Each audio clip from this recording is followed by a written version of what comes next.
your girls, Mr. Mayor, are hard-headed this morning. Huh? I think your girls are hard-headed this morning.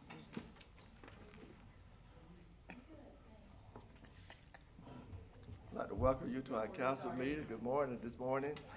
And I would ask you if you have cell phones to please turn them off at this time.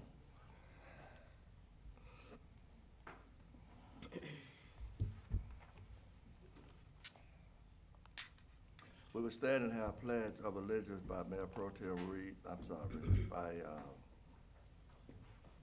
Councilmember Blanton, and prayer by Mayor Pro Tem Reed. I pledge allegiance to the flag of the United States of America and to the republic for which it stands, one nation, under God, indivisible, with liberty and justice for all. If you would like to pray with us this morning, would you please remain standing? Dear God of us all, we thank you for this day, a day that you have made, a day that we shall all rejoice and be glad in. We thank you for the time that you have allotted for us to go over the issues and the problems and the good things for the city of Madison. We ask you to step into this room, God, and just show us which direction to go in. May we do exactly what we need to do according to the people of the city. Amen. Amen. Thank you. Are there anything that needs to be taken off our agenda this morning before we go into our discussion? Yeah, Mr. Mayor, if I could, I would like to pull my item 5C on the leash law. There's a lot of important items to discuss on this meeting today, and I'd prefer to put that off till our next meeting as a discussion item, if that's all right with you, Mayor. I think it's fine with me. That's sure it's okay with our council members as well. Thank you so much. And before we get started, I'm sure our council would agree with me that we would like to thank our public works supervisor, Sean Woods, and his staff for doing such an awesome job for us during the snowstorm that we had a couple of weeks ago. They kept us all safe, kept our streets safe. For that, we are so grateful and we're thankful. And thank you, John, for working with them as well. We appreciate that so much. We also have with us this morning our city county commissioners team and the county manager here this morning, and would like to welcome you to our work session this morning. And I'm not sure if you're here to pitch to us, want to say something to us this morning, Adam. If you do, we'll give you a few minutes to come and say to us why you're here, that you love us, okay? Is there anything you want to say to us this morning? Feel free to come up. Any of your commissioners want to say something to us this morning? Feel free to come up. Are you inviting them now? Uh-huh. You're inviting them now to come up? Right. Okay. You're just here to listen. We appreciate you being here, okay? Thanks for being here. So we have city managers topic, our joint clean. We have stormwater utility final draft, Sean Wood and Aaron Watley. Mr. Mayor, as you recognize, we do have county officials here. Wait a minute, Aaron. While they would be absolutely mesmerized by every one of our agenda items, I happen to know they're interested particularly in one. So I would ask that out of deference to them that we have Jay Crowley give us his report on the whole issue of FLOST and opting in and out. Good. Yes, sir. Jay. Good morning, Mayor and Council. Is this on? Morning. Yeah, okay. We talked about this a little bit at the last work session. This is HB 581, the floating homestead exemption that was passed by the General Assembly last year, signed by the governor, and then voted on by the voters of the state of Georgia to be approved in the November election on the constitutional referendum. Just as a reminder and overview of what this kind of entails is the exemption, the law, will be a statewide homestead exemption on all homestead qualifying properties. And what it will do, it will limit the amount of growth that it can go up on your property tax value per year, and it will limit it to the inflation rate index as determined by the state Department of Revenue each year.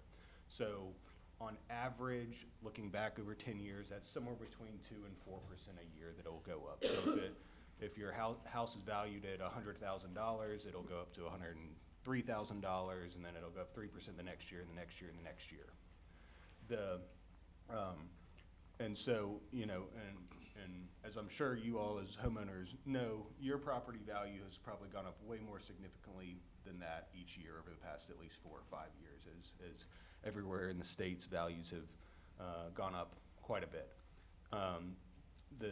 The General Assembly did this in part because of the huge jumps in growth from year to year, particularly in the metro Atlanta area, sometimes 20 to 30 to 40% increases in a year. So that can have a real effects on property taxes and the homeowners paying those taxes, which is their concern. As part of this bill, if you do nothing, you're automatically in. So City of Madison and Morgan County, they do nothing, March 1st pass, which is the deadline, they're in. Those homestead properties will be locked in at that rate and exponentially grow. They did give all the governments and school boards an opportunity to opt out of this homestead exemption, which means it would keep going up to the fair market value, so keep increasing the way that it is now. I've heard pros and cons to both sides of in or opting out. All we're doing this morning is really a head nod from you all whether you are leaning towards or even interested in opting out, because if you are, we have to have 3 public hearings and a vote before March 1st. The enticing piece that the General Assembly did in the law to encourage cities and governments to opt in is that if the cities and the counties, or the county and all the cities within that county opt in to this bill, they give them an opportunity to go after a special option sales tax, a FLOST as they call it. We are not deciding that here today. We have time, plenty of time to decide whether to do that and agree with the county at a later date. March 1st is really the hard deadline that we're trying to get at, and that decision is simply to opt in to the homestead exemption or opt out. If you want to opt in, you don't have to do anything. We never have to talk about it again. Just let March 1st come and go. If y'all are interested in even thinking about opting out, we probably need to schedule 3 public hearings here pretty quick so we can meet that deadline. So other cities are holding the public hearings to get public input, making their decision later. Some are just opting in and not doing anything and never talking about it again. It is kind of a wide array of takes on this across the state. So I am happy to answer any questions that you have about this very convoluted bill, law, and I'm happy to give any advice that I've heard or read through. So I've kind of been entrenched for this for the last month. So. And I know that we all sort of push for time because February is knocking on the door. We just have a month to have 3 public hearings. But I would really like to hear from our citizens, and I'm sure our council members would like to hear from our citizens as well. So do our council members think that we can have 3 public hearings in the month of February? I've been pushing for time, I know that. I think we should. I mean, I think we should look at, give our people the chance to make a choice on their own. I mean, there are extended consequences or extenuating consequences to this, aren't there? You know, for the first, it's my understanding that, we can probably get along if we do nothing and then we opt in, then we probably have 2 or 3 years to kind of coast along without seeing much impact. But after that, there'll be a bigger impact potentially. And then what? Then we'll have to raise taxes, or we'll have to find revenue in some way or other anyway. Do we want to let it kind of build up and then hit them with a bigger, I don't know. I think we also need to talk about all of what that looks like in terms of what the consequences are if we do go for the homestead. But I do agree with you, Mr. Mayor. I think it'd be worthwhile having a conversation. My question is then, because I know it's a city-county thing and the county's here, if we opt out and the county opts in, then do they operate independently of us? Meaning, if they want to take advantage of FLOST or whatever, is that doesn't happen? The county needs the city and Rutledge and Buckhead, any city in Morgan County that does property taxes to sort of opt in. And then you have to enter into an IGA similar to that of LOST or T-SPLOST or whatever else, and then, put it back on a referendum for the citizens to vote if they want as FLOST, Gotcha. which would be a 1% sales tax. my understanding, and I'm turning around to the county here, I think the county is holding their 3 public hearings too, is that right? We're not holding public hearings, we're opting in and going with the vote, because on referendum, I think we were 62% for the county.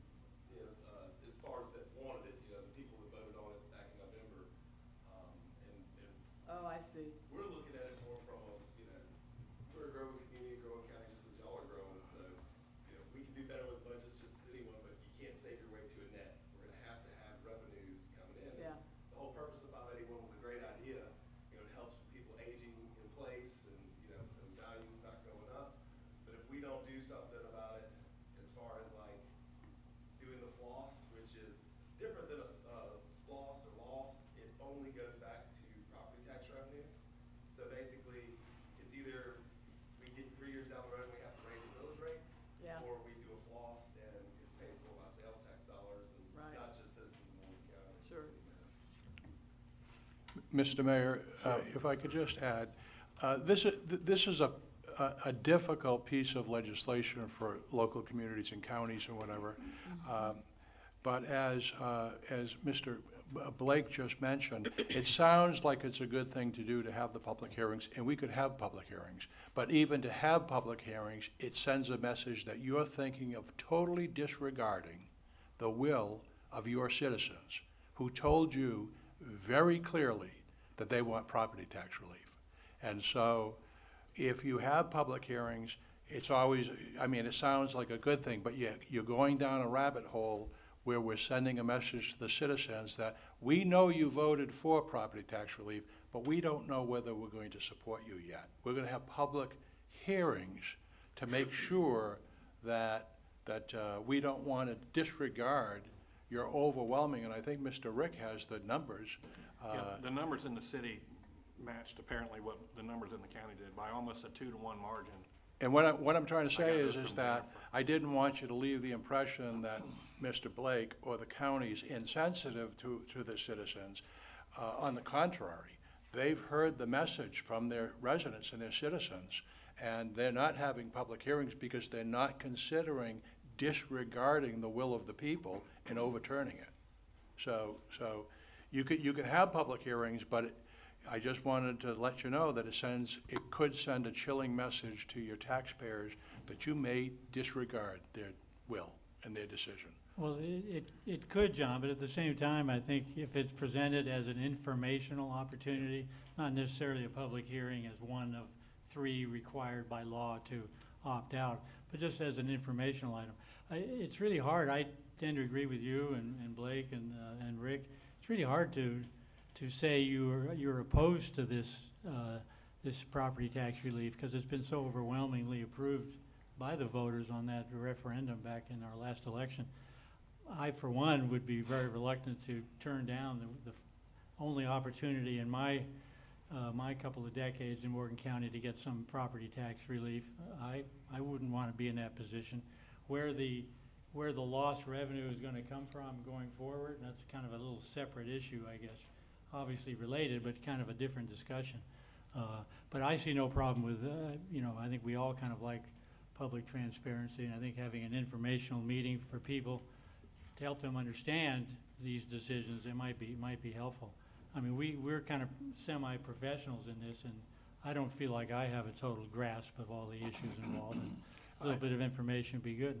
I totally agree with that. I just didn't want anyone to be left with the belief that Mr. Blake's comments were insensitive, that he was against public input or whatever. He actually is the opposite. He is so supportive of supporting the will of the people that they've decided they aren't even going to have public hearings. And I didn't want people to think that that was an insensitivity on his part. We didn't. I will add this one piece of information that I think is relevant to whether y'all want to have the public hearings or not. Thanks to the General Assembly, if you want to have the public hearings, the title has to read, the Cities of Madison's public notice of the intent to opt out. That's what it has to read. Whether that's true or not. Oh, really? Yep. So. Just to announce the meeting. Uh-huh. So. Interest. That's sneaky. Really? That's definitely, I would like to hear the numbers that Rick has? 1,394 voted in favor of it, and 787 voted against it. Approximately 40%. Mayor, if the will is, of the body is to not opt out, but we do want to have opportunity to share information with the public, could we have a meeting rather than 3? I'm sure we, And, could we, and, could yeah, we do and that? what I was gonna propose is sort of that middle ground, Rick, if y'all just wanna, not have a formal one of the 3 public hearings, but at your next meeting, if you wanted to give information to the public and allow people to come express their opinion, you could still always schedule the 3 public hearings after that, but then you're like, it's 3 in 2 weeks sort of thing. But you wouldn't have to go through the ad of notifying in the Morgan County Citizen of your intent to opt out, because that's not the case, but that's what the ad has to read. So if you wanted to sort of have it on the February 10th meeting, I think is the regular meeting, and put it on the agenda and invite, I can give a presentation, you all can discuss it, and you can ask any public that wants to come up and express their opinions one way or the other, sort of an informal public hearing outside of the 3 required by the law. That could be a middle ground option. And we can't rely on it, but there is a bill, I believe, before the legislature now to extend that deadline by 2 months. The- But it hasn't Right. passed, so you can't really count on that, but it- And the issue with that is, with the March 1st deadline and 3 public hearings and a vote before that, by the time the governor signs it, you're gonna be out of time. So, if you're So- thinking about opting out, you need to have them really before the governor even signs the bill, so. Mr. Mayor, may I? A couple of things. First of all, and I get that, and I mean, look, I'm all for not having property taxes go up. But let me say this. First of all, I know a lot of people that voted for this, and, I had to go back and study the dang thing for quite a while to even figure out what it was about. I had people calling me, which way do I vote? Oh, okay. So I get that.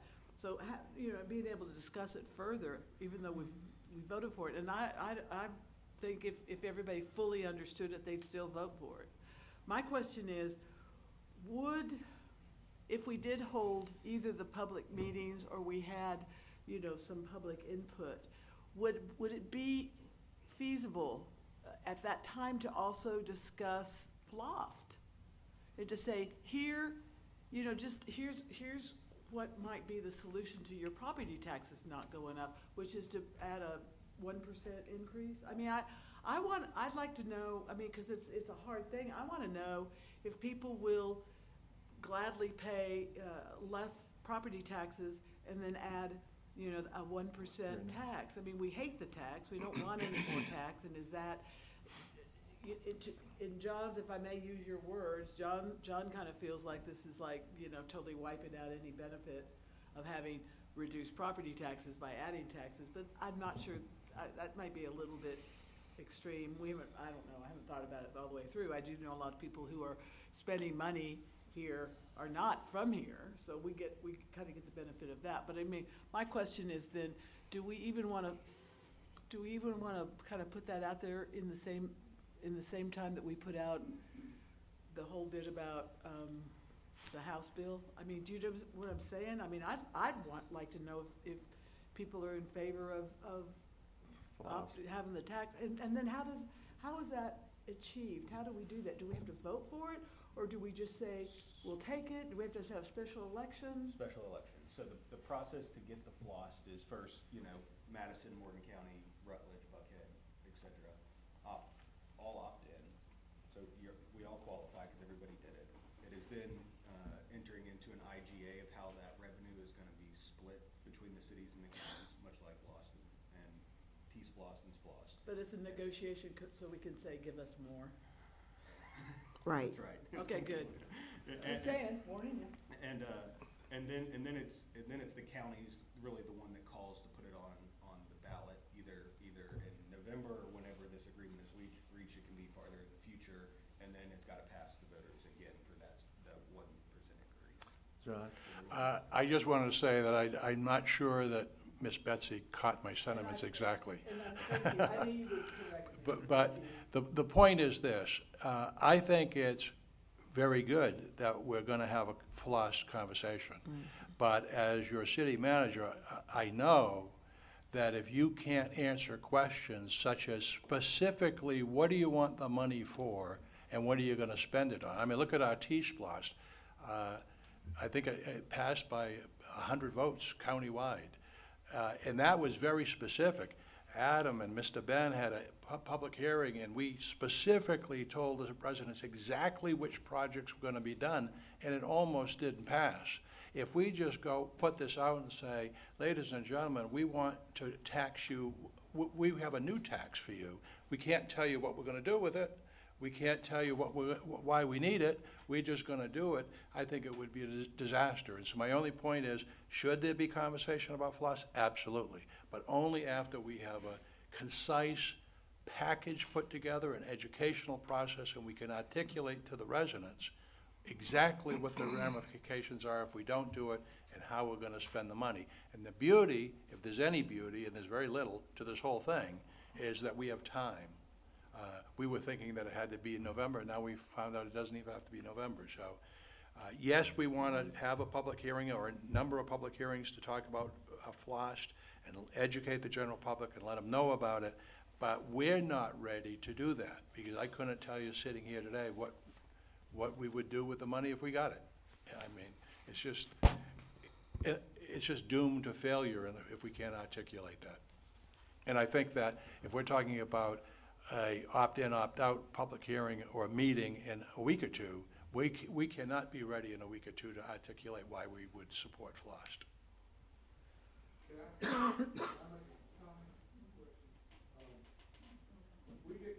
Ben, would you come to the mic? Get a mic? You can hear me, I'll stand up. But the public, if somebody online can't hear you. We have public, we let public, come to our meetings virtually, so. I won't comment on that. I'm District 3 Commissioner.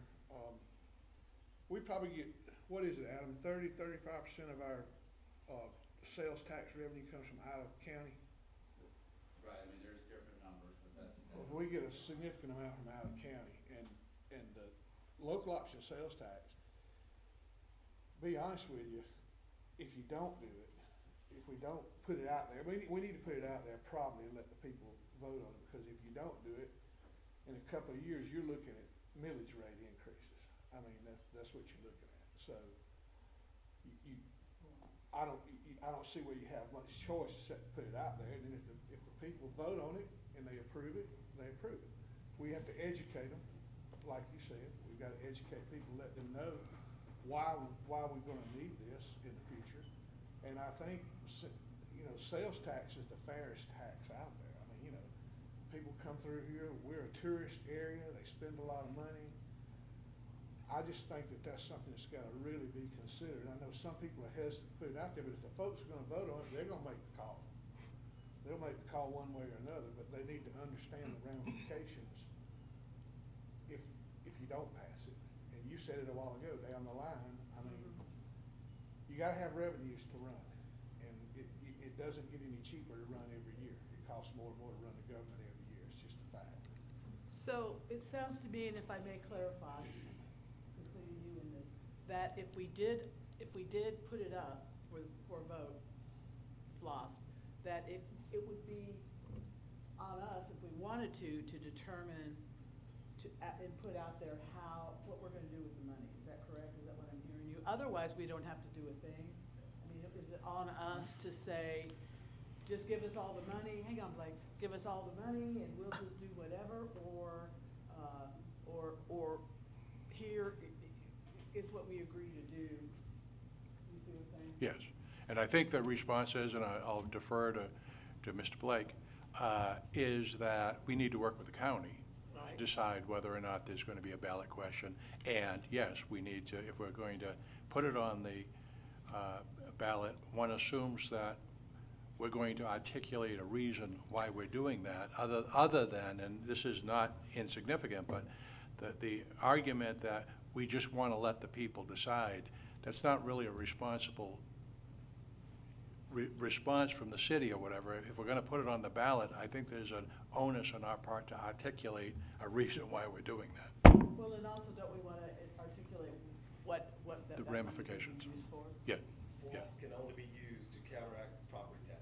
So it's not like a SPLOST or a T-SPLOST where it can be used Okay. for different projects. It can only be used to roll back the millage. So every penny that penny's collected, only thing it does is reduce the millage rate, and reduce the tax burden on the property tax.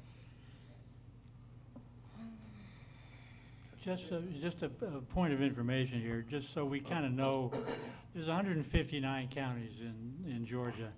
Right now, before people potentially pass floss, only seven of them are at 9%. We are currently at 8%, that's the 4% base state rate, and then the 4 separate lost items at 1% each. If we did pass this floss, we would be at 9%, which I believe is the state cap, and we'd be one of very few states, or very few counties that are at that maximum amount. Just kind of keep that in mind. Out of our neighboring counties, we've got, I believe we have 6 counties sharing borders with Morgan. 3 of them are at 7, 3 of them are at 8. So we have to be real cautious about going up to the very small number that's fully maxed at highest sales tax in the state of Georgia. But if I may, so 3 of them at 8 also either would consider the floss update, which would That's put right. them at 9 equal Yeah. to us or not. Right, the number of 7 counties that are at 9%, by the way, almost all of which are metro counties, that number will definitely go up because a number of these counties will Yeah, put in a floss and they'll go up. So it'll be a lot more than 7 within the next year, I'm sure. But just so you know where we are compared to our neighbors and where we are throughout the state. So about halfway is what I'm hearing. We're you kind of say. halfway. I think 50 of the 159 were less than 8%. The majority of counties do seem to be at the 8% where we are now. But unfortunately, Mr. Mayor, time is of the essence, and the one question that has to be answered is whether or not we're going to opt out.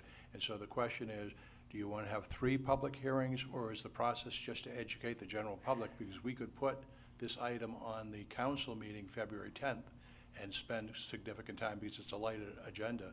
We still have time to put it on the agenda to explain the pros and cons and do everything possible to convince the citizens to tune in.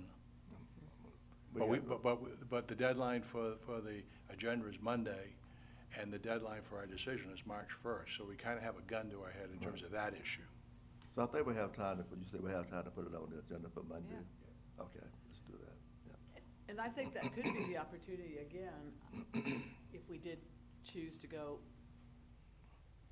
to put the floss. So it's our option to even put the floss up for referendum, is that correct?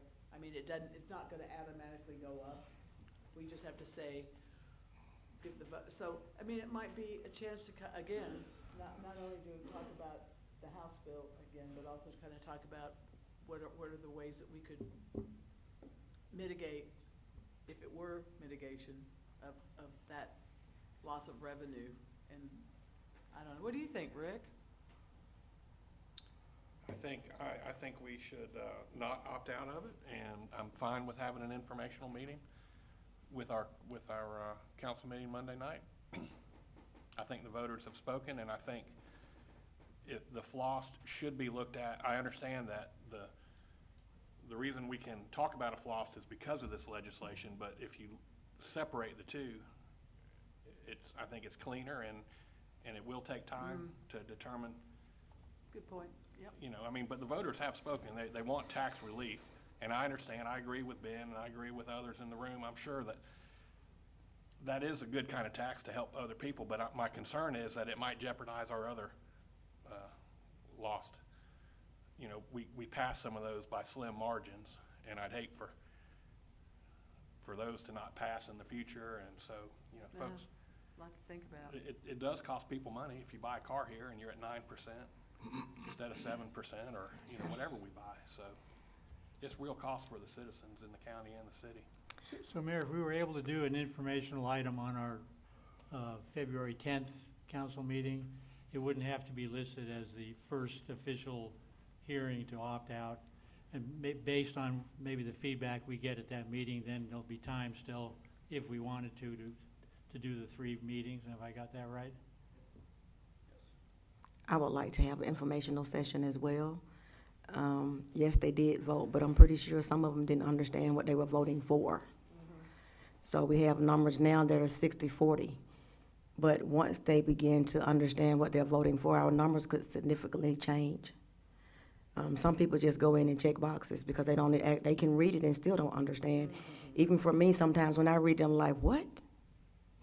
So I would love an informational session, and I would like for us to make sure that everyone knows when the informational session is. And I would also like for the informational session to be in the evenings and not in the mornings. Because in the mornings, we have so many residents that work and they can't come here early in the morning like we're here now. Look at our room now. There's not many people here. The county adds us about 4 or 5 more people. So can we have this informational session in the evening about 6 o'clock or 6:30 and make sure we get out the information? We need people to come so they can understand what they're voting on. Thank you, Mayor Pro Tem. You're welcome. Jay, thank you so much. We'll move on our agenda. Appreciate that. Okay. Stormwater Utilities Finance Draft, Sean and Aaron.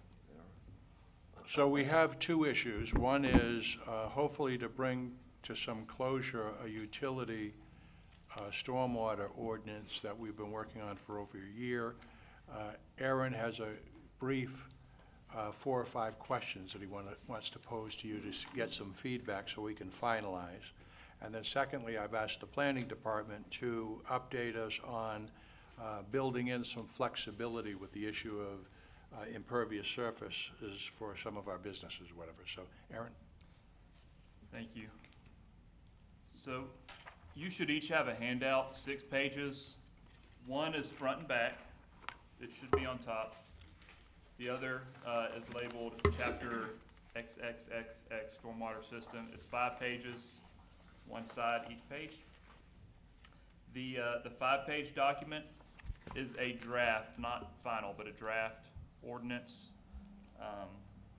And the single page that's front and back is some examples and questions that we're going to talk about today that council gets to decide.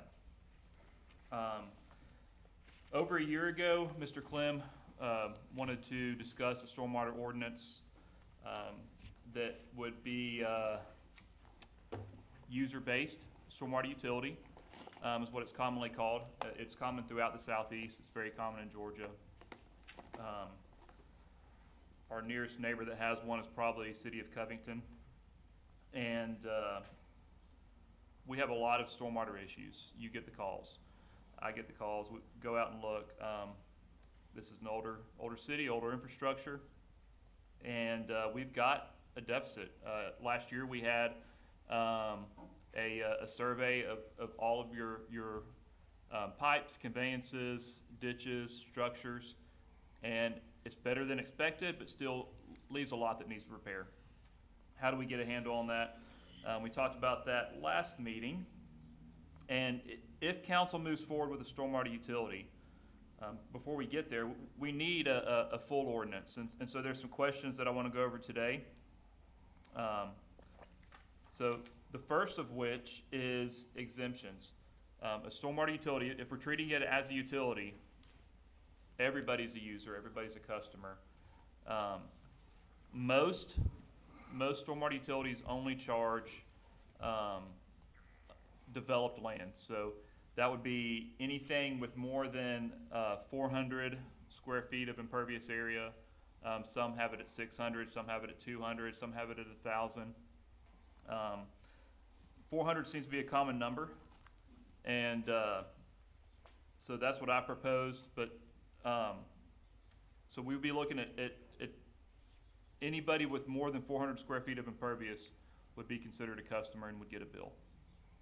But there are many exemptions that we need to think through. So, are you going to exempt churches, nonprofits? We talked about that last time a little bit. You've had some time to think that over. They pay a utility bill for water, for gas, for sewer. If we're going to consider this a utility, they're rained upon equally as everybody else. Government buildings, Board of Education, library, your own buildings, are you going to exempt these? So this is something that we need to know going into an ordinance, because it has to be written into the initial ordinance. It can be changed later, but it's harder to change these things later, especially something like exemptions. My recommended standard exemptions would be, we're gonna exempt anything with less than 400 square feet of impervious area, any parcel with less than 400 square feet of impervious area. We're gonna exempt railroad tracks and roadways, but not the buildings used to maintain those, because they would be a user. They get utility bills now. Any questions, any thoughts on exemptions? It's a discussion topic we do need to know your opinion on before bringing a final ordinance. One question I've got is, are we considering gravel as impervious as a lot of our zoning ordinance does? That is a great question. Yes, it would be considered impervious, and that is consistent with zoning. I would say, just on kind of a policy perspective, one of the things I like about the idea of a stormwater utility district is the equity of it, the fairness of it, where it's distributed amongst all the various parking lots and rooftops that produce runoff. Unfortunately, that includes supermarkets and it includes churches. I hardly want to be the one in Morgan County and Madison to raise my hand and say that churches, well, that's a tough one. I'm kind of curious, what is kind of more of the standard? You said there's plenty of stormwater utility districts in Georgia. How many of them exempt churches, for example, or government buildings? I don't know the specific number of how many exempt. It's more common to exempt government buildings than it is to exempt churches. There are some that hold churches to, so let's talk about the rate for a second. We're not going to go to the actual rate right now, but we would look at charging a flat rate for residences. And so there are many that would charge that flat rate to churches, or their base rate is what a church would pay, whatever the residential rate is. A lot of them go that way. A lot of them go the direction of treating churches as commercial property. So it really is kind of 50-50. A few exempt churches, but most modern ones do not. So some of the initial ones did, but most new utilities have gotten out of exempting churches. So I'm Because curious, we have- that's calling it a tax, Okay. and we're saying this is something other than a tax. This is a user fee. We do have two people sitting at our dais here who have a pretty close relationship with churches. You care to offer any thoughts? Personally, I feel like they should have a buy-in, you know, that we could cap it off at just a certain amount, you know, because we all use it, you know. So if we could just cap it off at a certain amount, and certainly, I think we should have a buy-in. So It rains on the just as well as the unjust. Oh, my well gosh. said. I mean, if it rains on your building, then you should be paying the tax. I love it. If I may, can you say, in looking at in other utilities, what churches pay in or do not, do you have any sense about how many are just charged the residential rate as opposed to the full rate that they really should be paying? So we're going to approach this a little different than most do. Most charge strictly on the impervious area, whether it's residential or commercial. We're going to go into this charging an average rate to all the residential properties. There's two reasons. One, because many of these have had a lot of impervious growth over time. They put in driveways and outbuildings over 50, 60, 100 years. And they start to get a heavy bill if you look at all those items.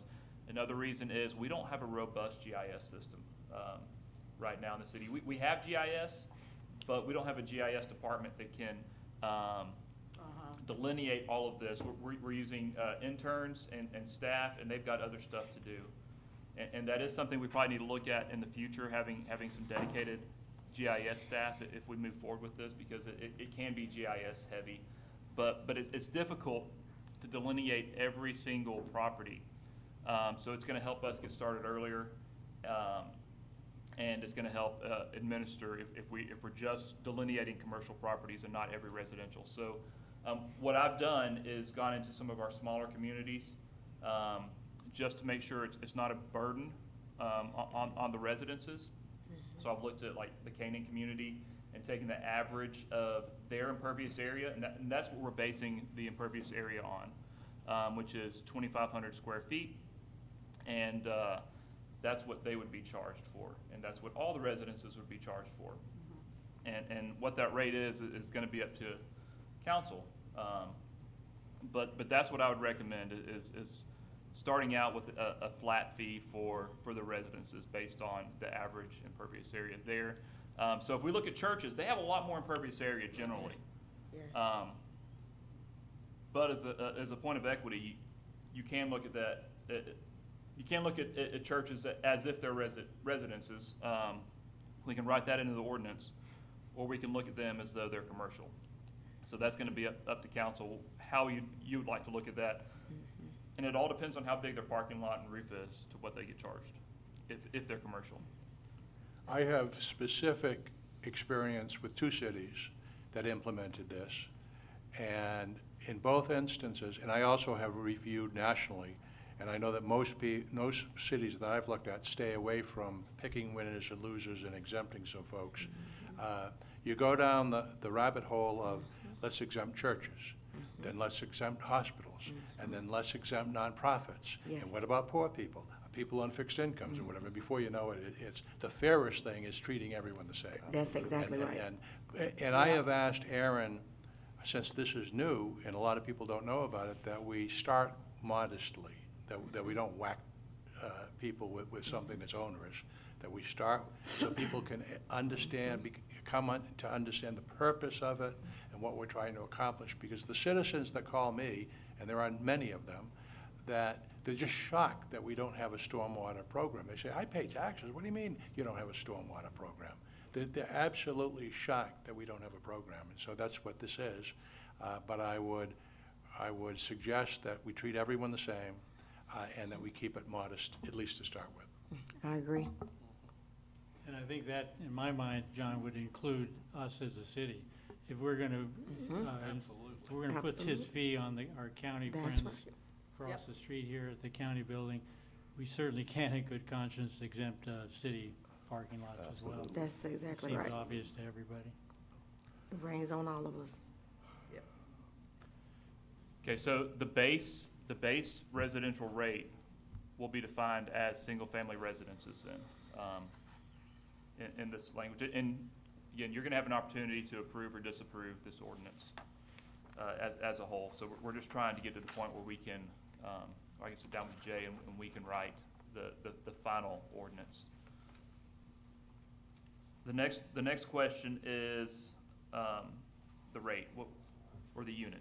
So typically, pretty much universally, ERUs are used. It's an equivalent residential unit. So you take the average of your residential properties and you make that your unit. Not having a good handle on how much impervious area we have citywide in our residences, I recommend that we set 1,000 square feet as our unit and adjust the residential rate. As houses grow over time, we can relook at how much that base rate's gonna be. But if we set our unit at 1,000 square feet, it makes it simple. So, as I said, the average home in the Canaan neighborhood is around 2,500 square feet of impervious. Citywide, we're probably looking somewhere north of 3,000, 3,500 square feet. A lot of, in our area, a lot of cities charge between 2,200 square feet and 3,500 square feet is their equivalent residential unit. So most of them have delineated all those areas before they enter the utility. That's something we have to do with administration over time. The utility's gonna pay for that. It will pay staff to do that work, but But right now, if you're okay with it, I'd like to look at 1,000 square feet. It just keeps it easy, and it allows us to adjust over time a little easier. I have no problem with it. I don't know about our council. It was- At the bottom of the page, I'm not gonna read through it, but there's a formula and a description. This would be put into the ordinance for clarity, and basically how that's gonna be calculated. We're gonna look at whole numbers, rounding to the nearest whole number. It keeps it easy and makes it clear. But we would set whatever the single-family residential rate is, we would set that as the minimum rate citywide.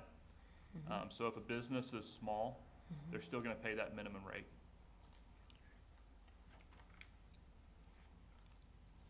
Any questions on the ERU? Good. So on the back of that first page, Aaron, so we're looking at $750 a month for the average residential property. Yeah, so turning the page to the utility rate, based on 1,000 square feet, we would be charging somewhere between, if we were to take the average of those around us, we'd be charging between $2 and $4 per 1,000 square feet. And if just the middle number 3, that's going to be $750 per month per residence, and $90 a year. I don't feel like that's a burden. It can be a burden on our businesses. So a big national retailer down the street would pay $1,800 a month at that rate, which is $21,000 a year. But they put a lot of water into our system. Now, we will have opportunities to discount that rate. This will be implemented over a period of 3 years, ideally. And by the time the second year is up,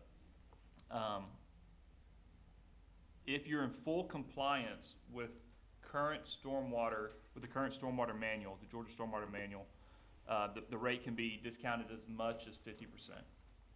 So there's an opportunity to charge, to pay much less.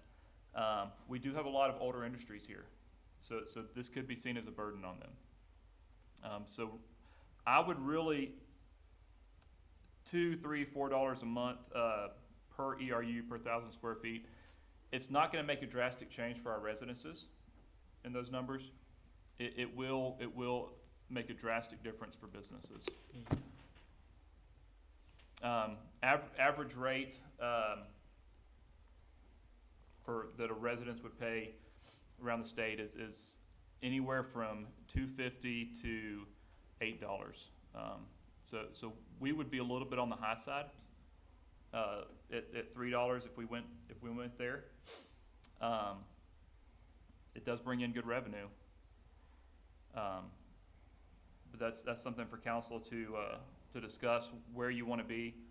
Being a small city, if we're not a little bit high, the utility isn't going to bring in enough revenue to do much. We can, if it'd be helpful, in another city that I worked at, we gave you a run of some examples, businesses and residences, so you got a better flavor of what's being proposed. And we could do that if that would be helpful before you take a vote on this. What are some of the criteria that are generally used? And I mean, that's gonna hurt our industry and existing businesses. You're talking about real cost. And you mentioned that some of them, in some other areas, they discount at 50%. What are the criteria? Sure. If you look over the ordinance, page 4, got a section called credits.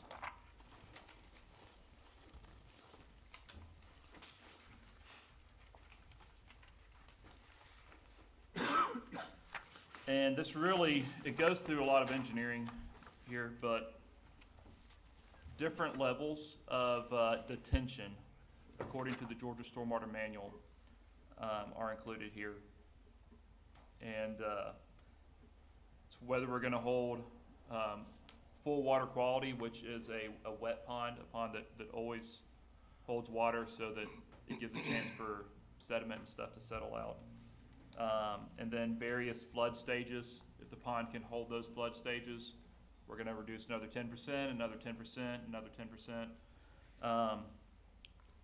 And then having an active industrial permit, being in compliance with NPDES, the National Pollution Discharge Elimination System, in that industrial permit, then they get, got a typo there. Most give 5%. I think in our small older town, 10% probably makes more sense. A lot of our industries would have such a permit.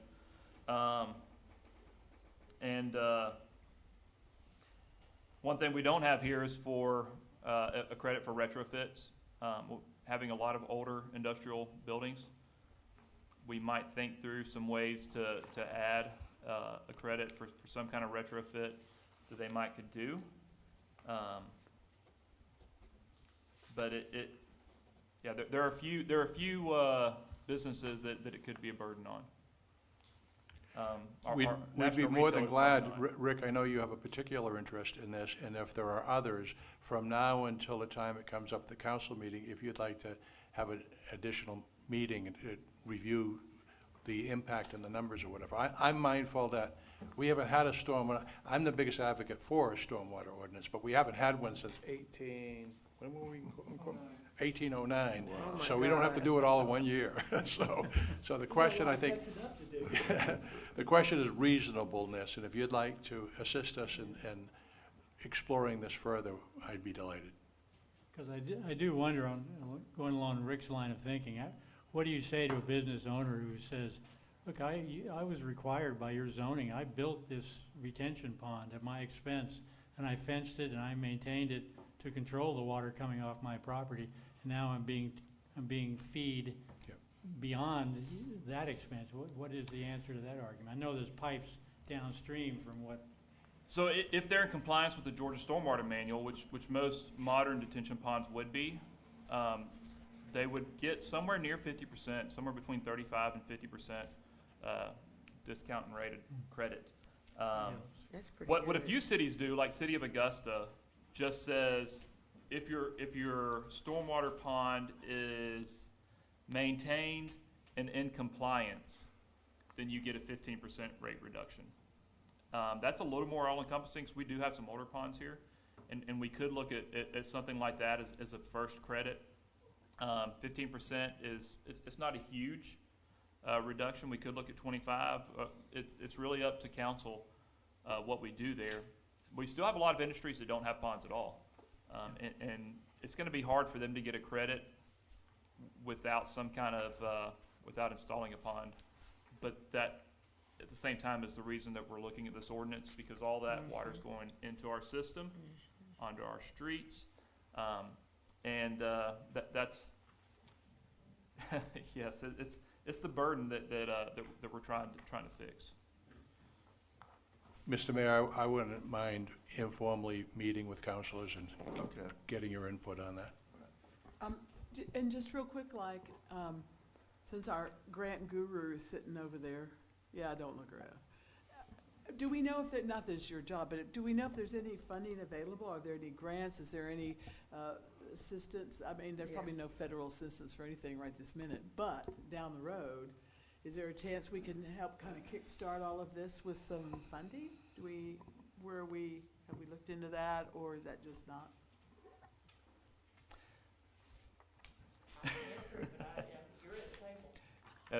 There is funding available. It's very competitive to get it. Right now, there's not funding available, but in the future there will be. Having a program like this in place actually helps receive funding, Got you. Mm-hmm. because you've got skin in the game. And I know GDOT looks at that very heavily. The federal government does look at that. Different funding administrators, they weigh heavily that you're already working the plan. You just can't do it all. They'll help you with this piece you can't do. Does that sound good, Monica? You want to come up here? Oh, I got stiff, sorry. Yes, I would say that both CDBG, which is federal funded money, and GFA can be utilized to leverage stormwater money. And so having the utility, the skin in the game, lets us have money to leverage to match those grants. Those grants are much more affable if we can leverage them with local seed money. If we don't have anything in the game, it's hard to pull that in. The other thing we'll want to explore in the next year is, I had talked with Wayne before we changed Public Works directors, but we probably need to go ahead and obtain our Water First status. This would play well into obtaining Water First status, and for those of you, when we pulled the last GFA note, our Plan First status got us a 1% interest rate. So there are preferable interest rates if we are a Water First community, so we should try to tag that before we apply for any funding. So do you think this could be part of our message as we push out the stormwater ordinance and this to let, to let our constituents also know that we will be, based on this, we'll be seeking funding, that we hope to, kind of bump this, not that they would get any, reduced rates, but that, if we hurry up and get it all in place. Yeah, so last time we talked about messaging, before this is, after it's voted on, before it's implemented, we need an extended period of that kind of messaging, that this isn't, we're not in isolation. We are kind of on our own, having to take care of our own system, but there are other opportunities in play if this gets approved. Mr. Mayor, I understand that, and we'll hear about it, and John will share some specifics, but $7 a month doesn't seem overly difficult for most folks, but even for, and I don't know, I can guess what businesses, but there are some businesses I would be willing to guess that can't afford nearly $2,000 a month added to their utility bill. So how do you figure that out? Well, I mean, that's what we're talking about, and the credits and the rates that we can start low. We didn't get into this overnight, and we can't get out of it overnight, but I look forward to seeing what that list of commercial properties and churches and government and whatever is, but that's big. It is big, and I did pull the biggest one, but there are some businesses that have multiple properties across the city that this could be a big impact on. We could put the ordinance on the agenda just for public notification, and I'll meet with Rick and any other counselors, and if we're not ready to go forward, we won't go forward. We have the, I mean, we need to do this in in a reasoned fashion or whatever, and so let us have the meetings with Rick and anybody else, and if we're not ready on 10 February, we'll Yeah. move it forward. Yeah. Mr. Mayor, I'm mindful that we have an agenda for the work session, but we're delighted that residents come. And we had a committee member that was here, and I think he was probably here for the annual report. And I was going to invite Sarah up, but I think he's probably had to go to work. But we do have a citizen here who not only has been waiting since 8:30, has actually been waiting for about 18 months for an answer. So could I beg your indulgence and have Jay do the alcohol issue for Ms. Hallie Jane? Sure. Oh, go on, you can wait. Remotely, and she says hi to you, Betsy. What's that? Savannah's watching up in New York remotely, and she said, Where is "Oh, I it? saw Betsy." Thank you. New York. Thank you. We talked about this briefly the last meeting, kind of talked about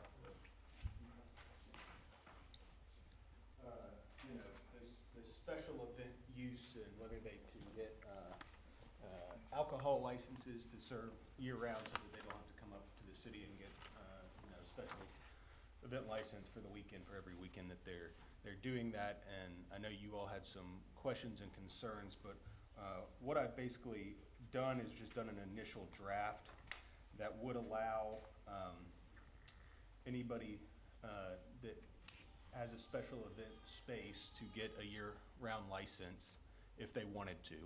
but it does not take away the ability for, because there were some concerns about smaller event spaces and maybe they don't want a year-round. It would not take away their ability to get the temporary one for those events. The other thing that was brought up after the meeting, and speaking with the police chief and others, is the police chief wanted to reevaluate the downtown entertainment district. He has some concerns that it's, the way it's currently written, it's too wide open, that people can have open containers, every day of the week, sort of thing. His recommendation would be more in line with other cities that do sort of like a first Friday once a month or for special events. And so the way I have written it is the city manager declares special events and for, Firefly Festival or Tour of Homes or whatever, big events like that, that would trigger the businesses being able to sell open container and people to be walk around with those cups and stuff. But and I know the police chief's a little under the weather and walked out. But his concern is that it was impossible to enforce right now because it's, open season, sort of. But I guess I wanted to bring that to you all and see if you all had the same concerns and what you wanted to do with that. So that is just a summary of what is in front of you, and we can talk about the special event venues first, and if you had any more thoughts on allowing Ms. Hallie Jane's property and the Civic Center came up as well, and other event spaces that could qualify for this annual alcohol license. So how many are we looking at? How many, I know we got Hallie Jane, we got the Cultural Center there. What's are we? Six? And some of those, Six right now. Six some of right those now. smaller. All of them are in downtown except for the Cultural Center and Hallie Jane's. Okay. So. The chief is back if you okay. wanted any input. Yeah, we'll come back. Okay, We'll come yeah, back yeah. to it. So 6, and there is I left the food requirement in here for now. I know there was some concern about meeting that food requirement Yeah. and, not turning someplace into a bar, essentially. That's right. So I've left that in there for now. I think it's 40 or 50% of their revenue is what it is. I didn't touch that part, but any thoughts from you all, yay or nay, on this one way or the other? Any concerns? I think it looks like now we just have just a minimum of about 6, I guess, 5 or 6. So you left the food requirement in. Will do we know if that will be a burden down the road for anyone? I mean, I'm fine with it too, but like Cultural Center or, they do have, always, I think when they serve alcohol, there's always hors d'oeuvres. It would be an issue for the cultural center. They don't normally, a lot of their events don't have food associated with them. Whether the total for the month or the year hits that percentage guideline or not, I don't know. Right. But on an individual basis, a number of their events don't have any food at all, if you don't count snack food. Right. So that's something to think about. Otherwise, this works for me personally. So I guess, I think, Hallie Jane, your business is pretty successful with serving meals and food. We do a lot of food sales, so that's not a burden at all for us. And the majority of the alcohol that we'll be selling would be to the wedding couples that come in from out of town. And then it's the occasional pop-up event that we've done over the last 2 years. We've tested the waters with some concerts, some special chef dinners, sort of curated experiences. So what we do is fill in our calendar if we've got an open weekend, so I can keep my staff busy and fed. So it's not, and also community minded, we always have like annual square dance and barbecue right after Thanksgiving. So it's not a lot of those pop-up ticketed events, but it is important that we're able to do a cash bar for those events that we do, and that everyone else's weddings will all be buying specific to their event for the weekends. So would you want all of them to be treated the same, or, it's, I was just No, talking you to the asking the council. council. Council, yeah. I mean, we know you meet the criteria, but others who don't meet the criteria. So would it be other than the cultural center that might not meet the requirement? Would others, does this include the downtown? Who are the, more or less, some of the others, do we know? Did we decide it? Thank you, Monica.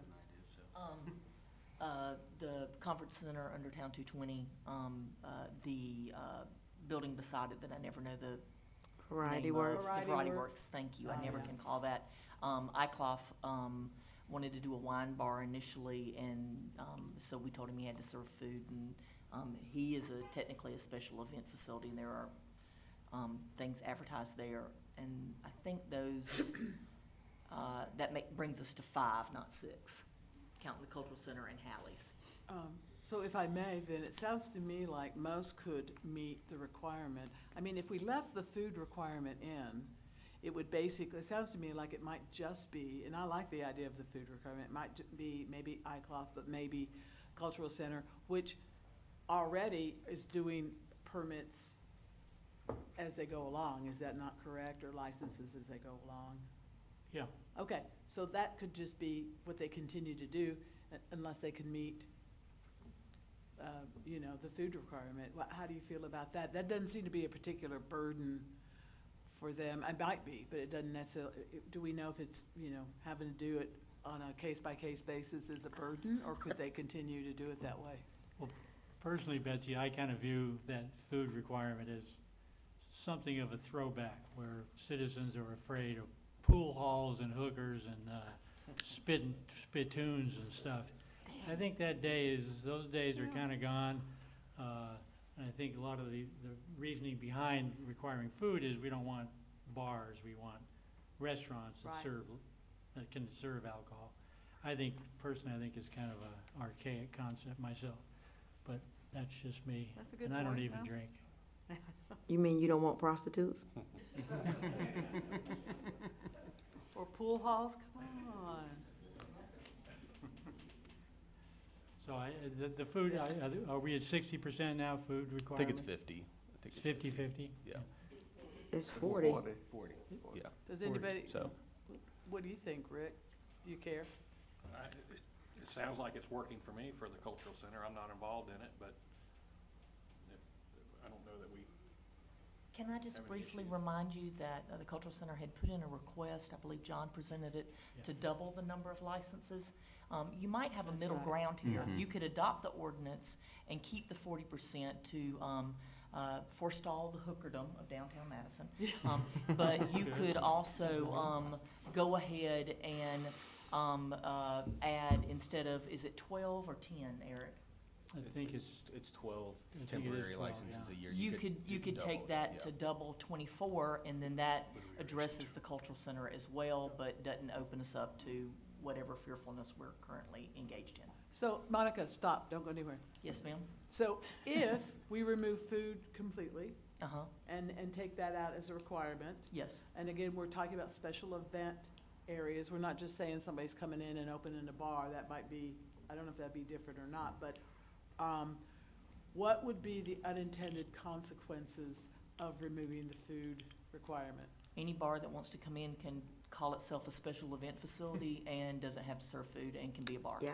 We're, Okay. we're going down a road, and there always seems to be unintended consequences. We have a respected business person here who's asked us for something very specific, and you have several businesses that we're debating whether we should wipe out the food requirement that haven't even asked us. All they've asked us for is to double the amount of events, which we approved.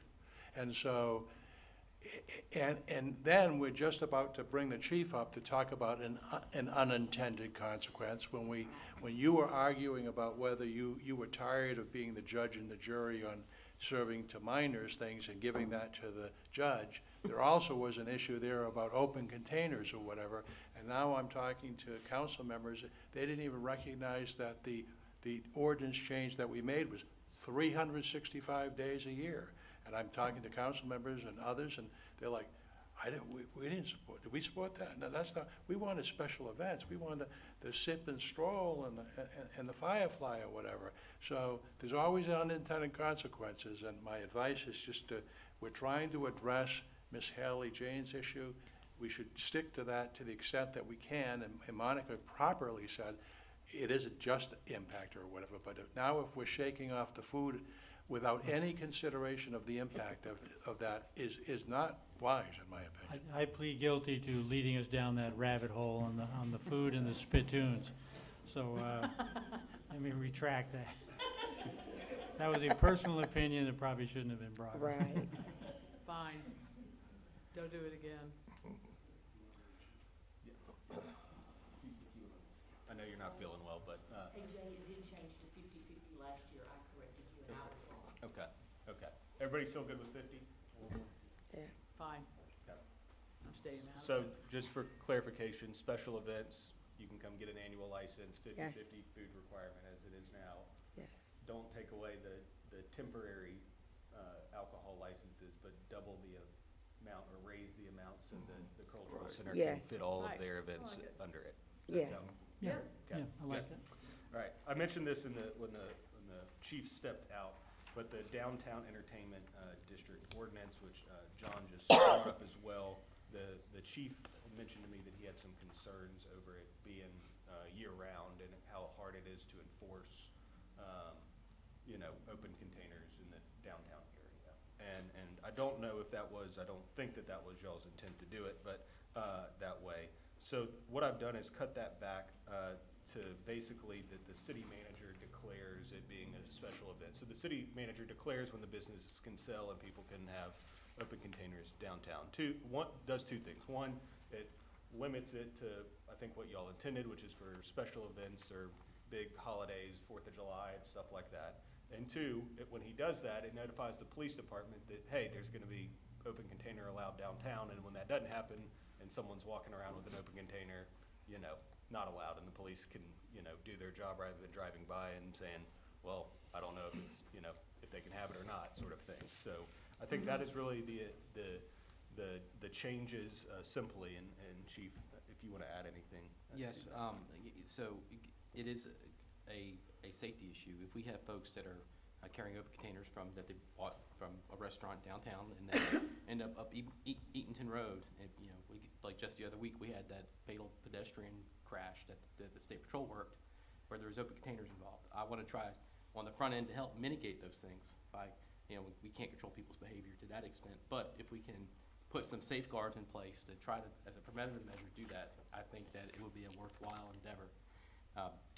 I would encourage that we do limit the scope to the downtown commercial district, and not 365 days a year. Speaking with Molly, because she had asked my opinion about the plastic cups and all that, this could bring up other issues as well, like where are these plastic cups going to go? I mean, people get intoxicated. There could be a trash can 5 feet away. Are they going to use it? Likely not.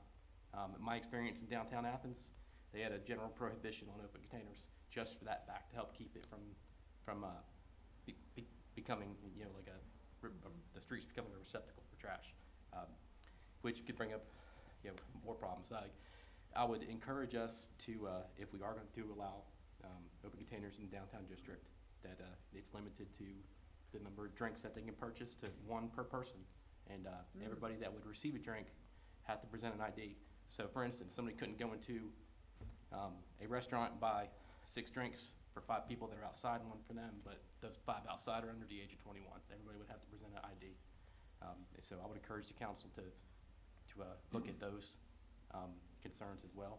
But I really would like to avoid having just a general, everybody can carry alcohol downtown at all times, because with more open alcohol sales, people can do that and walk around. It does present other challenges that we can run into that I'd like to mitigate on the front end. I'd like to think the chief will bring this to our attention, because I don't know if it was the council's incentive to have open containers 365 days a year, but getting back to special events and allowing our city manager to make that approval on special events. I think this is what our city wants and what our city needs. So would the council agree to that, special events? Yes. Open containers? As determined by the city manager. Right, as determined by the city manager. Yes. Which would be, from my understanding from talking to John, the sip and stroll, the 4th of July, you know, stuff like that. Not. Sip not and just- stroll, I not think we just when have. John wants open container on a Saturday, you know. Are you good with that? Yes. Yeah, good. Thank you. Oh, sounds good. Okay. Thank you so much. Thanks. I apologize, I'm a little bit under the weather. Yeah, get better. Get better. Yeah, go home. Okay. Impervious surface ordinance, Monica? Yes, sir, I am purposely not gonna sit in the chief's seat. It's going around. So I'm gonna be very careful today. I've already talked to the attorney to make sure that my discourse is brief, and it requests feedback from you, but we're not having discussion this morning because that would violate zoning procedures law. So we have already advertised that we are moving forward with some form of amendment.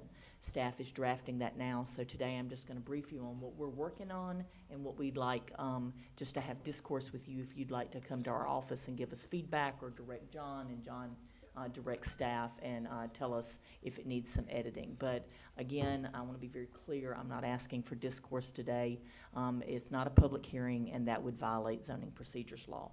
So, as we know, we've had some discussions on stormwater, and I'm gonna lap a little bit into our last industrial update.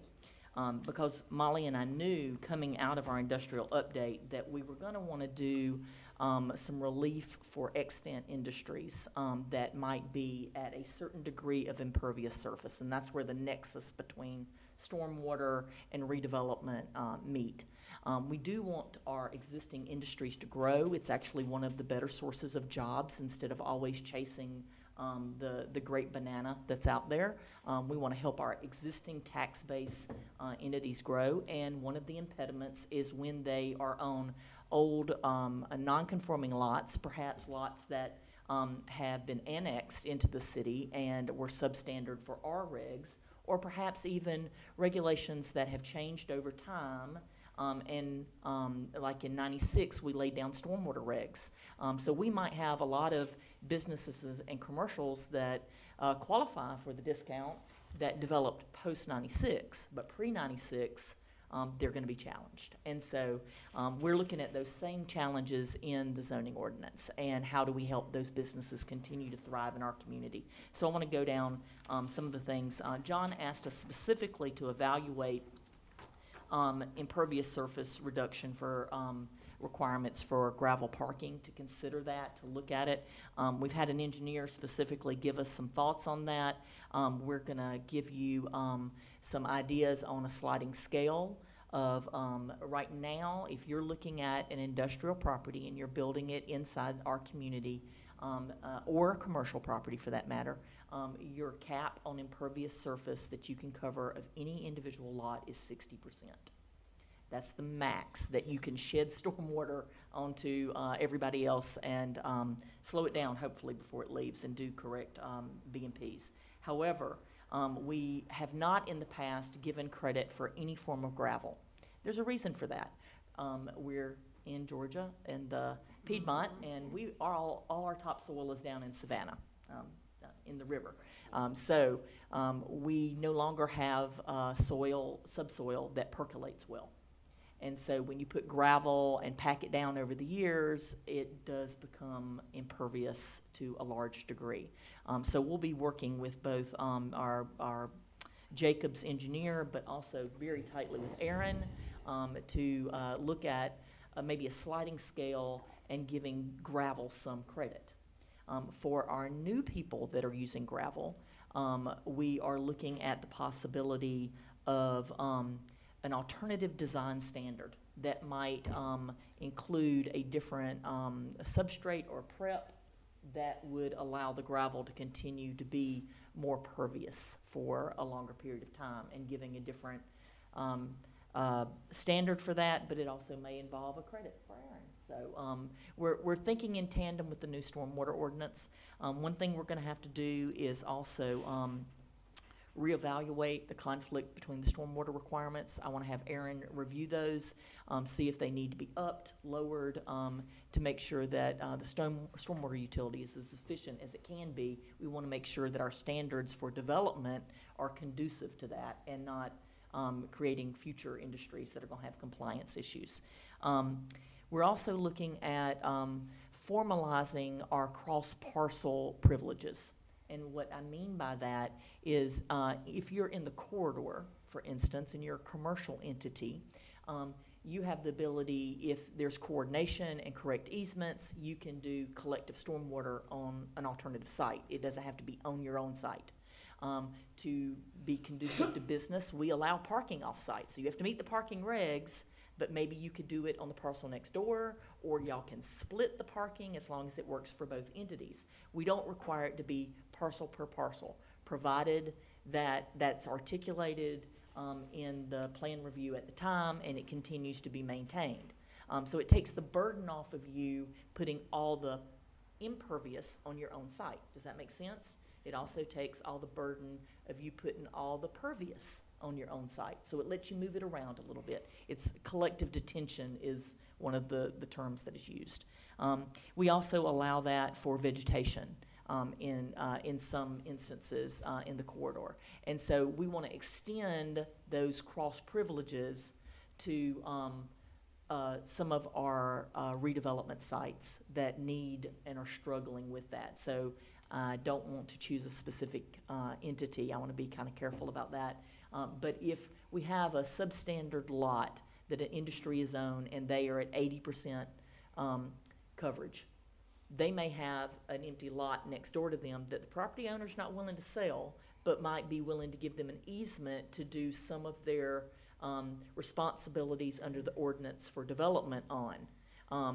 We want to create that as a formal possibility, instead of that being something that in the past maybe in order to keep our businesses or court our businesses, the planner and the city manager might have just said, okay, we'll make that work. We need a formal process that tracks that and makes that work.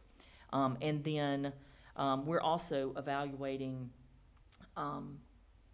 at the same time, we're looking at alternative setbacks. This is not a stormwater issue. We're looking at alternative setbacks for secondary streets. The big green buffer pervious. The big green buffer we have on pervious state highways does not necessarily need to be the case on secondary streets. So if we have new businesses and new industries come in and cut a secondary or even a tertiary street, we want to change the setbacks on those. We've got some balancing of that right now in corridor and HPC, but we have none of that outside of our design regulatory areas. And we want to provide that little bit of flexibility to all areas, not just redevelopment areas. And then we are also looking at very specifically, just like we did post the commercial rewrite, the council set aside for redevelopment of commercial properties that had been annexed into the city in the 90s, early 90s, and maybe late 80s. And they were following county ordinances as that perishable architecture, because commercial architecture on the strips usually built to be torn down and rebuilt every 20 years. When they tore down, they could not necessarily meet the new city ordinances because the lots were already too small to meet a higher degree of regulation. So we gave some flexibility to our commercial lots. And so I'll just end with saying we want to analyze that specifically for our industrial. We've done all that.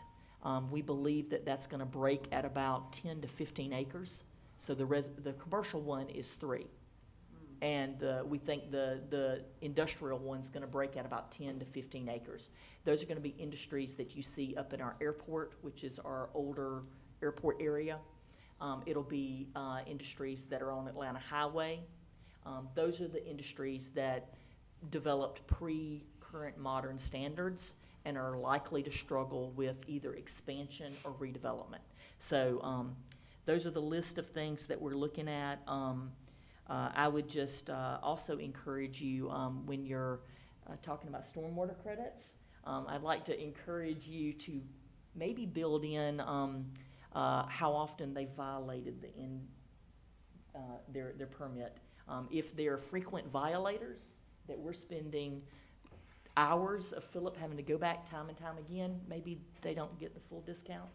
And then they get the full discount once they get their stuff in order. So frequent violators ought to be a consideration for stormwater, but that's me giving my 2 cents this morning. I hope John won't slap me around for that. If there's anything else that you think that we could be very pro-business and pro-industry to encourage and understand that we have got landlocked industries and we've given this latitude for landlocked commercial, but we haven't accommodated landlocked industrial.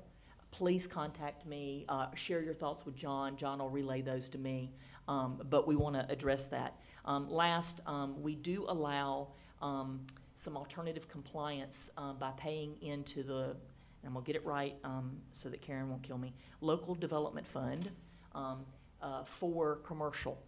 And we are developing some of those same standards so that industry has that same option. That does not mean that they do not comply with the same law and we're violating equal protection under the Constitution. It means we are giving them an alternative method to contribute to the stormwater system that they are causing the burden on, or the sidewalk system that they need to extend, or whatever it is. They contribute to the local development fund, and when our public works gets up in that area and is working, they can draw upon those funds. So I'll give you 2 for instances on that, and then I'll shut up. We have had a couple of commercial entities that have redeveloped out on the corridor that have either paid in for trees that they couldn't meet the tree count on their site, or they've paid in for sidewalk, and we've installed the sidewalk 3 or 4 years later, because and in that instance, it wasn't that they couldn't meet the burden because it went on public right-of-way. It's because they didn't want to slow down construction for the 2 years it was going to take to get 200 feet permit out of DOT. And so we accommodated that by letting them pay into the LDF, and then we constructed that sidewalk at a later time point when we were infilling sidewalks. So there's some accommodation that is business-friendly. And if you have anything else, I'd be happy to hear your thoughts. If John has any other areas he'd like to direct us to, we're in the process of writing, and we are trying to meet Deborah's deadline. So maybe 4 or 5 days feedback would be great. Mr. Mayor, if I could, first of all, Monica, this is an excellent piece of work that's appreciated. Thank you. What bothers me is that we all know that we have a half a dozen or so, or maybe a little more, businesses that are providing good jobs for the city. We're pleased to have them, but they're in violation with the existing ordinance. But we have never enforced. I mean, some of them go back 10 or 15 years, and I want to make it very clear, Monica has very recently taken over enforcement, so this is not a Monica issue, but it's a city issue. And since Adam stepped out to take a phone call, I'll blame the county. Because they did enforcement for us for a while. But the bottom line is and I don't know the answer, but the legal question I have for you to ponder with Jay is, can we, and maybe the answer is no, but can we treat existing businesses different than for the reason I stated? And if not, then I want to talk to the council about an industrial development fund to assist businesses or whatever. But we do have some, we have one business, for example, I won't mention it, doesn't matter who it is, but we have one business who has been in violation, is proposing an expansion that would significantly improve the situation and get them closer to the 60%, won't get them there. And so I've had our city engineer look at it, and he says, John, let him expand, more jobs. He's getting closer to the 60%, but we're kind of boxed in because we have a regulation that we're supposed to enforce or whatever. So my question for you to ponder is there anything else we can do for folks that may have been in violation, but may have thought that it was no big issue because we chose not to enforce. That bothers me, not from a policy standpoint, but from a fundamental fairness standpoint. So if there's anything, any more we can do for your existing businesses, and maybe there isn't, but I just wanted to pose that issue. And now that John's brought that up, I'm going to add one brief thing. So we are experiencing claims from people who are not happy that we haven't enforced the gravel situation. Gravel's hard because a contractor will show up on the weekend and he'll spread out new gravel and it gets ever bigger. We've documented growing gravel as a problem. So as we entertain the possibility of more gravel or the alternative gravel, because right now you can do up to 10 spaces in gravel as an expansion, no problem. And you can do small parking lots in gravel anywhere in the historic district, and we have very few of those next to professional units. They're usually pea gravel in that instance, and that's no problem. But we are having legal conversations about a lot of gravel and retroactive enforcement that we have to deal with that we are now being asked to look at. So one thing we have already done is figure out how to capture the moment where we allow gravel to go in and how to determine what is necessary to give it the pervious credit or the pervious benefit, and how to measure its containment. So we've got some post and very low economic versions. A lot of people will actually ask you to do curb and gutter and then put gravel in the inside. That makes no sense. There's no cost savings there. So we are looking at ways to contain that so we don't amplify the very problem John just spoke about. So we're talking gravel, but we're talking about ways that don't make code enforcement's job even harder and lawsuits even more possible at the same time. But if anybody has comments, I'll shut up so you can direct me to look at other things, maybe not discuss the things we talked about. Just to get to John's question, it is something I need to look into about, sort of allowing current users some benefit of the doubt, so to speak. It's something that me and Monica can look into and try to come up with a way, but I think everybody has a goal of protecting the current businesses here and not to overburden them. So if there's a way to do it, we will do it. Okay, sounds great. Thanks, Monica. Thank you. Yes, sir. Appreciate your time. Resolution City of Civility, renew designation that, It's time for us to renew the City of Civility. So basically, just want to get permission to put it on the consent agenda for a vote. I don't think we have no problem with that. That'd be great. Okay, thank you. Thank you so much. Main Street report?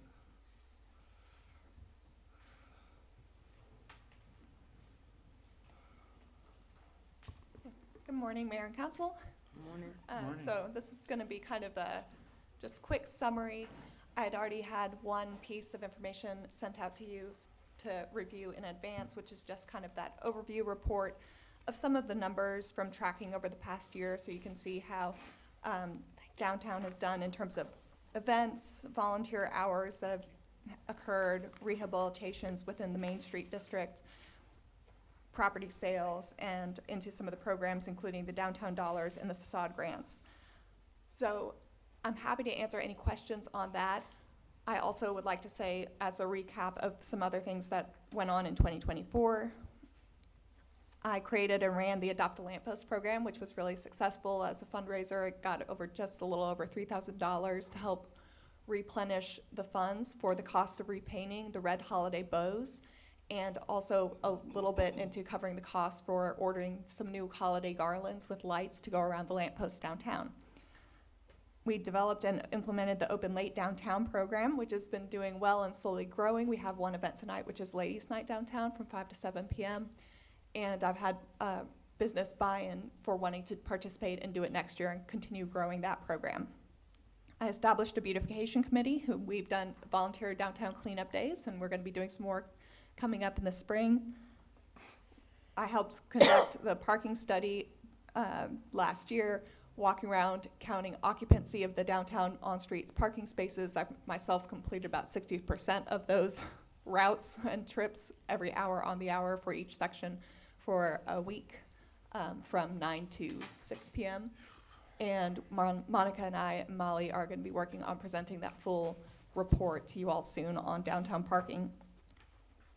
We were also recertified as a Georgia Exceptional Main Street Community.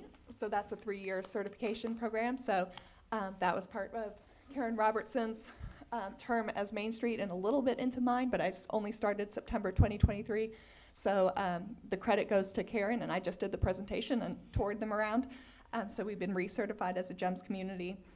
I also established a downtown programming permit that allows fitness classes to be run in Town Park and some music at different locations in the downtown area. So in the summer when weather was nice, we had Jo Beth Kavanaugh holding yoga classes on Friday mornings in the park. That was really nice. I'm hoping to grow that a little bit more and have a little bit more activity happening in downtown. And I've also had some educational workshops from the Department of Revenue's Alcohol and Tobacco Division coming to talk to the downtown businesses about alcohol permitting processes. And just Wednesday, we had a visual merchandising workshop where we partnered with the Wheelhouse here in Madison to bring out speakers from the Atlanta area. They did a great job. We had 19 people attend that workshop. It was wonderful, and a lot of the business owners' feedback has been positive, and they said they really enjoyed that. So we're looking forward to doing more partnerships and workshops for the downtown businesses.